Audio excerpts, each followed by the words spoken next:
Hier lundi, le président Alassane Ouattara a participé à Cotonou au Bénin aux travaux de la 18e session ordinaire de la conférence des chefs d'État et de gouvernement de l'UEMOA, l'Union économique et monétaire ouest-africaine. Une large opération de consultation des familles de Côte d'Ivoire a été officiellement lancée hier par le chef du gouvernement, un projet du ministère de la Solidarité, de la Famille, de la Femme et de l'Enfant. Les résultats de cette opération devraient aider à enrichir le document de politique nationale de la famille. Voilà pour le sommaire. Bonsoir à tous et bienvenue dans la grande édition.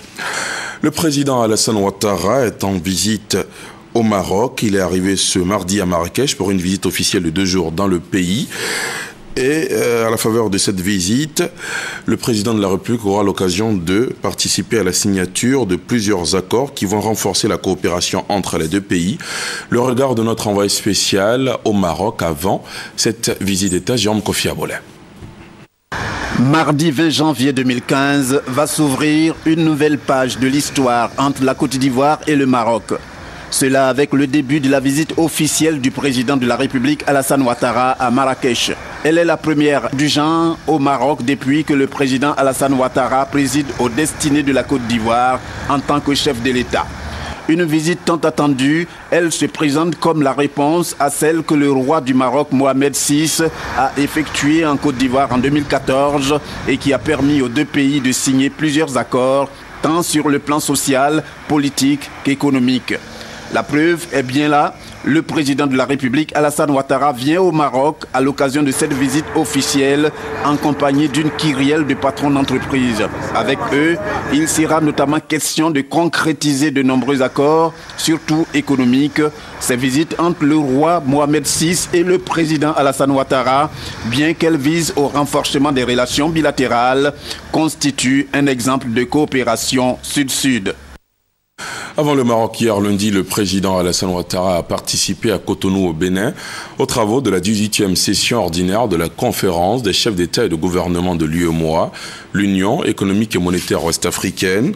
Dans la ligne de mire de cette rencontre sous-régionale de haut niveau, l'application des politiques et réformes adoptées sur les plans institutionnels, macroéconomiques et sectoriels. À Ouattara. Le président de la République, Alassane Ouattara, et ses pairs de la zone UEMOA ont réaffirmé à Cotonou, au Bénin, leur volonté commune d'améliorer le processus d'intégration par la redynamisation de la mise en œuvre des réformes et l'application des tests communautaires. Ils se sont également penchés sur l'entrée en vigueur du tarif extérieur commun dans l'espace CEDEAO et ses éventuelles répercussions au sein de l'UEMOA. Après l'évaluation du processus d'intégration, les résultats, selon le président du Conseil des ministres de l'UEMOA, Gilles Bayet, sont encourageants. Au plan économique, la reprise amorcée au sein de l'UEMOA en 2012 et confirmée en 2013 s'est poursuivie en 2014. En effet, l'année 2014 a été marquée par une nette progression de l'activité au sein de l'Union. Le produit intérieur brut de l'Union s'est accru de 6,8% contre 5,8% en 2013. Dans un contexte de faible inflation, la Banque centrale a mené une politique monétaire accommodante en maintenant ses taux directeurs à leur plus bas niveau historique et en accroissant ses refinancements. En 2014, les bonnes performances économiques de l'Union ont été obtenues dans un environnement sociopolitique et sécuritaire globalement apaisé, conforté par l'acte additionnel relatif à la paix et à la sécurité adopté par votre conférence. Le président en exercice de l'UEMOA, Yahi Boni, a relevé que c'est par l'intégration que les populations de l'espace UEMOA vont ressentir les effets de la croissance économique. Les performances économiques sont appréciables en dépit de la fragilité de la reprise de l'économie mondiale, avec un taux de croissance du produit intérieur brut estimé à 6,8% en 2014 contre un taux de 5,9% en 2013, alors que le Fonds monétaire international prévoit que la croissance mondiale atteindrait en moyenne 3,3% en 2014. Comme en 2013, cette évolution économique dans nos États serait consolidé en 2015 avec un taux de croissance prévisionnel de 7,4%, dû au regain de dynamisme des secteurs agricoles et industriels, ainsi que par les performances dans les bâtiments et travaux publics.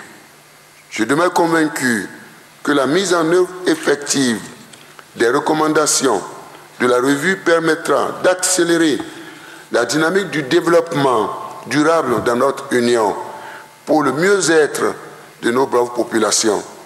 Nous devons tout particulièrement être proactifs pour faire face aux perpétuelles mutations que connaît notre monde d'aujourd'hui. Pour le président Yahi Boni, la libre circulation des biens et des personnes, la sécurité alimentaire, la stabilité, la paix et la sécurité restent des défis à relever pour approfondir l'intégration sous-régionale. Toujours sur place au Bénin, le chef de l'État ivoirien a remis officiellement un amphithéâtre qui porte son nom à l'université d'Abomey-Calavi de Cotonou. On retrouve à Ouattara. L'université d'Abomey-Calavi, ce lundi 19 janvier, le président de la République Alassane Ouattara est reçu pour la deuxième fois dans une ambiance de fête et de retrouvailles. Et pour cause, le chef de l'État vient inaugurer l'amphithéâtre qu'il a offert à cette institution lors de son premier passage à l'occasion de la visite d'État qu'il a effectuée au Bénin du 8 au 9 mars 2013. Le président de la République Alassane Ouattara avait alors été élevé au grade de docteur honoris causa de l'université d'Abomey-Calavi pour souligner son exceptionnel parcours professionnel et politique. Ce bloc pédagogique d'une valeur de près de 500 millions de francs CFA offert par le président de la République est la matérialisation de la solidarité entre les pays de l'UEMOA et la preuve qu'aucun développement n'est possible sans ressources humaines de qualité. Monsieur le Président de la République de Côte d'Ivoire, cher grand frère, vous incarnez l'excellence, la qualité. Vous incarnez la prospérité, la paix et la stabilité. Alors, à l'université d'Abomey-Calavi, vous venez d'exprimer par ce geste ces différents atouts. Ce 21e siècle est celui des nations, comme vous le savez bien, qui auront su régler ou relever le défi de la qualité des ressources humaines. Et cet amphi symbolise cette ambition. Pourquoi je tenais à vous dire merci, non seulement au nom du Bénin, mais encore au nom de notre espace communautaire, au-delà de l'Union économique et monétaire ouest-africaine. Je parle au nom de la CEDEAO, au nom de notre continent. Et je pense que j'ai à vous le dire, l'UAC est l'université de la sous-région. Et je pense que les étudiants qui sont là ont appris à vivre en symbiose. Ils ont appris à s'aimer. Ils ont appris l'excellence. Ils ont bien compris. Cet amphi, Alassane Ouattara, symbolise l'excellence. Symbolise la joie, symbolise l'amitié des peuples,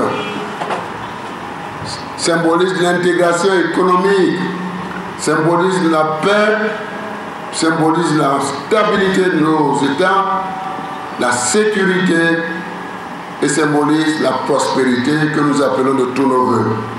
Le chef de l'État a pour sa part indiqué que ce don est un acte de coopération sud-sud. Nous sommes heureux d'avoir été invités par le président Yahi Boni pour la réception de cet amphi.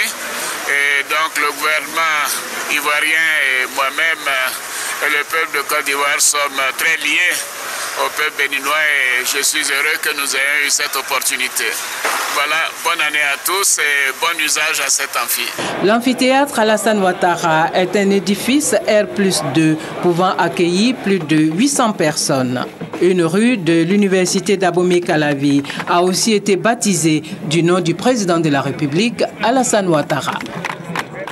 Retour à Abidjan avec cette large opération de consultation des familles de Côte d'Ivoire. Elle a été officiellement lancée hier par le chef du gouvernement. Un projet du ministère de la Solidarité, de la Famille, de la Femme et de l'Enfant.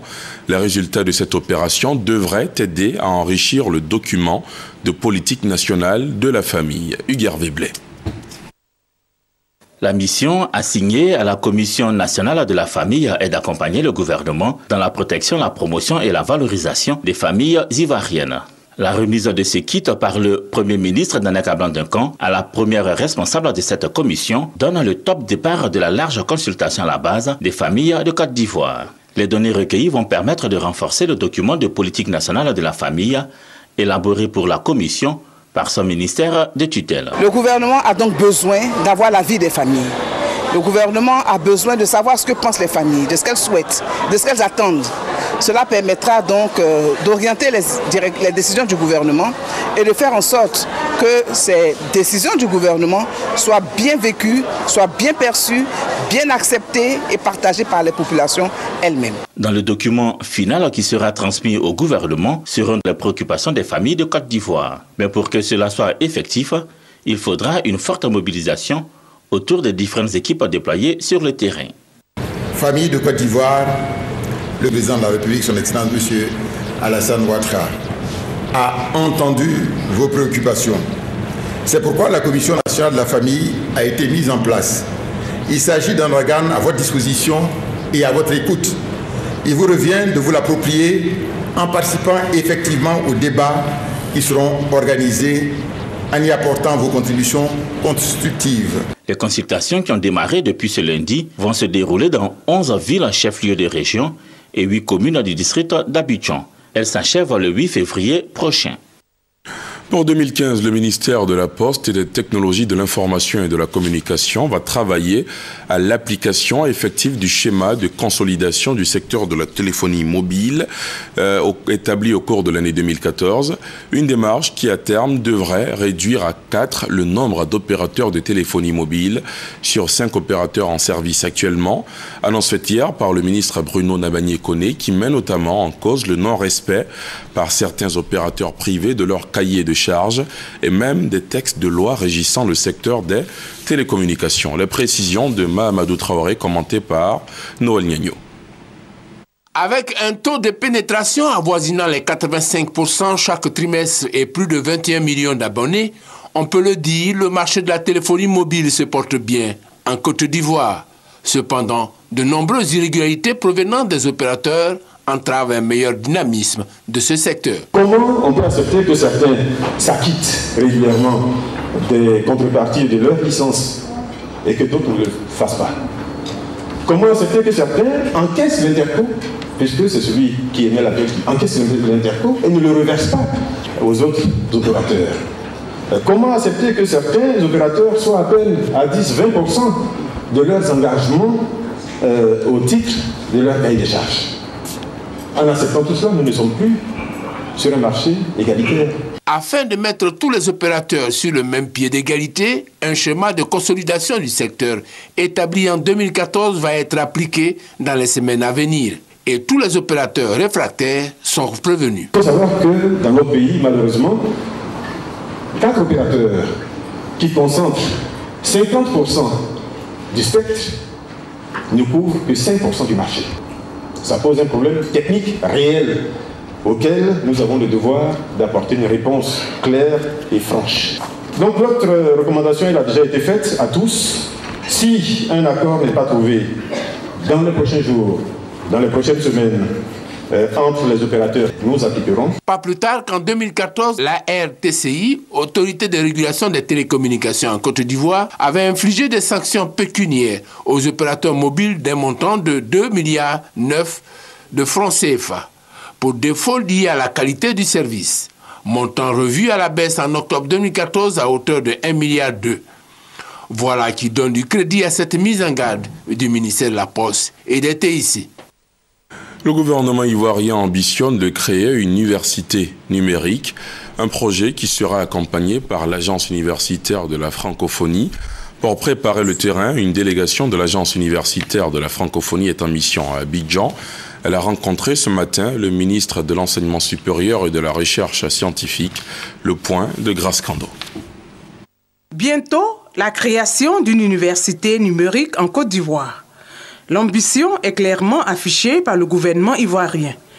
Pour la mise en œuvre effective de ce projet, une délégation de l'Agence universitaire de la francophonie est en mission à Abidjan. Pour le ministre de l'Enseignement supérieur et de la Recherche scientifique, Nyamien Konan, la création de cette université numérique va relever les défis de l'amélioration de la qualité des offres de formation. L'université Félix Houphouët-Boigny, par exemple, a été bâtie pour 17 000 étudiants. Aujourd'hui, cette université accueille plus de 60 000 étudiants. Les amphithéâtres construits quelquefois pour 300 à 500 étudiants accueillent 2000 étudiants. Tout le monde ne peut pas aller dans l'amphithéâtre. Et dans l'enseignement supérieur en Côte d'Ivoire, nous avons un déficit de près de 5000 enseignants. Et aujourd'hui, nous voulons utiliser les TIC pour régler l'ensemble de ces problèmes. L'Agence universitaire de la francophonie se dit prête à accompagner l'université numérique en Côte d'Ivoire. L'Agence universitaire de la francophonie a été pionnière dans la mise en place de campus numériques francophones. Nous avons une expertise dans la création d'espaces numériques ouverts et dans la création de formations ouvertes et à distance et de CLOM, cours en ligne ouverts et massifs. Nous apportons de l'accompagnement. Nous essayons d'éclairer le ministère sur les différents modèles existants parce qu'on a eu à accompagner et à évaluer certaines expériences dans d'autres pays. La mission va identifier au sein de l'université Félix Houphouët-Boigny des locaux susceptibles d'accueillir le centre d'ingénierie pédagogique pour la numérisation des supports et l'enregistrement vidéo des cours. La conférence internationale sur la certification des produits agricoles s'est tenue du 16 au 18 septembre dernier à Yamoussoukro. 4 mois après, les participants à cette rencontre se sont retrouvés aujourd'hui au plateau. L'objectif étant de présenter les principales conclusions et les recommandations, tout en insistant sur la nécessité de redynamiser le processus de certification en vue d'une agriculture durable en Côte d'Ivoire. Jean-Luc Gbangbo, Francis Boifo. La majorité des standards en matière de certification étant le fait d'initiatives privées, il est attendu de l'État une meilleure implication afin de repenser la stratégie de développement des filières agricoles. L'État devra notamment prendre en compte la certification des produits agricoles dans les stratégies nationales d'exportation. Nous n'avons plus le choix, la plus grande partie des produits sont soumis à des restrictions, à des réglementations européennes. Donc nous sommes obligés d'aller vers la certification. La conférence internationale sur la certification des produits agricoles ICC 2014 encourage les initiatives privées déjà en cours tout en s'assurant de leur impact sur l'ensemble de la chaîne de production. Pour quelqu'un comme moi qui travaille pour une ONG qui est au service des plus vulnérables, notre action va naturellement se porter au service de ces derniers-là pour faire en sorte que l'on trouve des mécanismes durables pour rendre leur activité prospère. Les producteurs doivent désormais intégrer les coûts de la certification dans leur budget. Quant aux exportateurs, il leur est conseillé d'établir des contrats et engagements écrits sur la qualité et la quantité du produit exigé. C'est que l'État veut redynamiser le secteur agricole. Les pays producteurs sont obligés de prendre des dispositions pour se conformer à ces normes-là. C'est en cela que l'État de Côte d'Ivoire va appuyer toutes les initiatives qui concourent donc à l'amélioration de la qualité de ce produit et au respect des normes internationales. Les résultats de cette conférence ont été consignés dans un document et remis aux autorités ivoiriennes. Celles-ci réitèrent leur engagement à doter la Côte d'Ivoire d'un secteur agricole durable et compétitif. On s'intéresse maintenant au Centre national ovin, CNO de Béoumi. Il a été créé en 1997. Ce centre est aujourd'hui à l'abandon et il faut plus de 500 millions de francs CFA pour le réhabiliter. Francis Boifo, éclairage. CNO, Centre national ovin de Béoumi. Il a été créé en 1997 pour développer l'élevage des ovins. Voici ce qu'il devient après des crises en Côte d'Ivoire.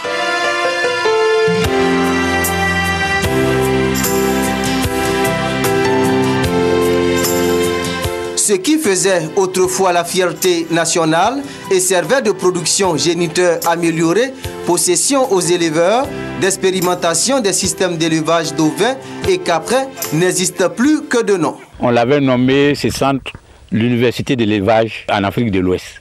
On se demandait si, par exemple, ceux que nous avons installés ou bien ceux qui sont dans les autres pays, s'ils ont un problème qu'ils viennent demander, il fallait qu'on soit en mesure de répondre. Et cela a été acquis. Situé sur 500 hectares, le CNO était un outil d'aide à la création de fermes d'élevage d'ovins pour les jeunes, surtout les meilleurs bacheliers. Après la formation, on nous installait avec 100 brebis et 100 antennaises. Il y a eu des crises et finalement mes moutons ont été volés. C'est un cri de cœur que je lance à l'État de Côte d'Ivoire pour réinstaller les jeunes qui avaient fait la formation. Le coordonnateur du projet de gestion intégrée des ranches et stations Progir appelle également à l'aide. Il faudrait que toutes les institutions, par exemple par l'État, les bailleurs de fonds, puissent avoir un regard sur ce centre national ovin de Béoumi qui va permettre de développer l'élevage en Côte d'Ivoire, qui va permettre à tous les professionnels de pouvoir se perfectionner. Pour réhabiliter le centre national ovin de Béoumi, nous avons besoin de plus de 500 millions de francs CFA. En attendant, les herbes et arbustes continuent de pousser. Le matériel technique abandonné se rouille davantage quand les bâtiments subissent l'usure du temps. On en vient à l'Assemblée générale extraordinaire du Haut Conseil du patronat des entreprises de transport routier de Côte d'Ivoire. Elle a eu lieu ce mardi à Treichville. Le nouveau directeur général de l'organisation, le nouveau PCA de la mutuelle, président du conseil d'administration, ainsi que les nouvelles dispositions pour mettre fin au désordre dans le secteur ont été présentées aux délégués régionaux et départementaux. Herman Niamien. 3 points à l'ordre du jour de cette Assemblée générale extraordinaire du Haut Conseil du patronat des entreprises de transport routier de Côte d'Ivoire. Présentation du nouveau directeur général du Haut Conseil en la personne de Ibrahim Diaby et du président du conseil d'administration de la mutuelle des transporteurs, Mamadou Diaby, dit Diaby Rouge, absent à cette cérémonie, et une information relative à la mise en circulation d'un billet unique pour tous les transporteurs. Selon le président du Haut Conseil, cette décision, résultat de la rencontre de Yamoussoukro en décembre dernier, vise à donner un visage plus reluisant au secteur du transport. On va essayer d'envoyer le dossier auprès du ministre de tutelle pour lui montrer ce que les délégués ont approuvé. Donc c'est le ministre maintenant qui va nous accompagner où il doit nous accompagner pour qu'on puisse aller. Le nouveau directeur général choisi par élection pour son expérience et sa connaissance du secteur du transport se dit prêt à relever tous les défis qui l'attendent. À sa présentation à cette cérémonie, tous les délégués lui ont exprimé leur approbation. Les priorités aujourd'hui des acteurs du secteur du transport, d'abord il s'agira pour nous de travailler sur la question du renouvellement du parc auto. Bien entendu, en collaboration avec le ministère des Transports. Il s'agira toujours, en collaboration avec le ministère des Transports, donc le gouvernement, de faire en sorte que la question de l'accès à la profession devienne une réalité. Il s'agira aussi, bien entendu, de voir et de régler la question de la formation des acteurs que nous sommes, la question de la sécurité routière, la question de la révision ou de l'application des textes communautaires qui régissent le transport sur l'espace communautaire UEMOA et CEDEAO. Un autre défi que devra relever le directeur général du Haut Conseil, mettre fin au phénomène des Nyambro qui sème le désordre dans le secteur du transport. Et le ticket unique pour les transporteurs mis en place par le Haut Conseil devra l'aider dans cette ambition. L'actualité ce mardi, c'est aussi l'arrivée du président Alassane Ouattara à Marrakech pour une visite officielle de 2 jours au Maroc. Une cérémonie d'accueil officiel présidée par le roi Mohamed VI a été organisée en l'honneur de l'hôte du Maroc sur la place du Méchoir au Palais Royal. Accompagné de son épouse, le chef de l'État ivoirien a notamment été salué par les membres du gouvernement, les officiers supérieurs de l'armée et les ambassadeurs accrédités au Maroc. La correspondance de notre envoyé spécial, Jérôme Kofi Abolin. Comme prévu ce mardi 20 janvier 2015, c'est aux environs de 15h temps universel que le président Alassane Ouattara est arrivé au Maroc pour y entamer sa visite officielle. À sa descente d'avion, le président de la République de Côte d'Ivoire avec son épouse a été accueilli par le couple royal marocain.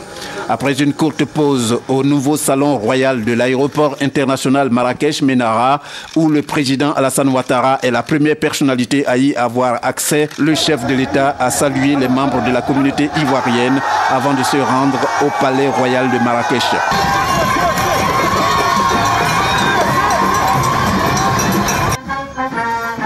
Là, c'est d'abord les honneurs militaires rendus au chef de l'État au rythme de l'Abidjanaise et l'hymne du Royaume du Maroc.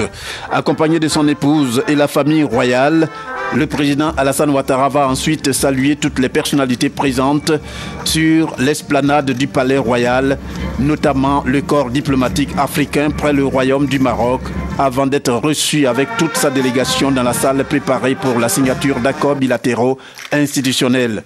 Parmi ces accords, au nombre de 16 au total, celui relatif à la coopération en matière de sécurité devant la partie marocaine pour représenter la partie ivoirienne, le ministre d'État, ministre des Affaires étrangères Charles Dibi Kofi, le ministre auprès du Premier ministre chargé de l'économie et des finances Niali Kaba, le ministre de la Santé et de la lutte contre le sida Raymond Goudou Kofi, le ministre de l'intégration africaine et des Ivoiriens de l'extérieur Ali Koulibaly et Madame Viviane Zunon-Kipré, présidente de l'Institut national des administrateurs de Côte d'Ivoire. Des accords signés sous les regards du roi Mohamed VI et du président Alassane Ouattara qui, après cette séance, a regagné sa résidence, mettant ainsi fin à cette première étape de sa visite. Et c'est ici qu'on s'arrête pour ce soir. Merci de nous avoir suivis. Excellente soirée sur la chaîne qui rassemble. Dans un instant, retrouvez Soir de Cannes. Moi, je vous dis à demain, excellente soirée sur la chaîne qui rassemble. Bonsoir.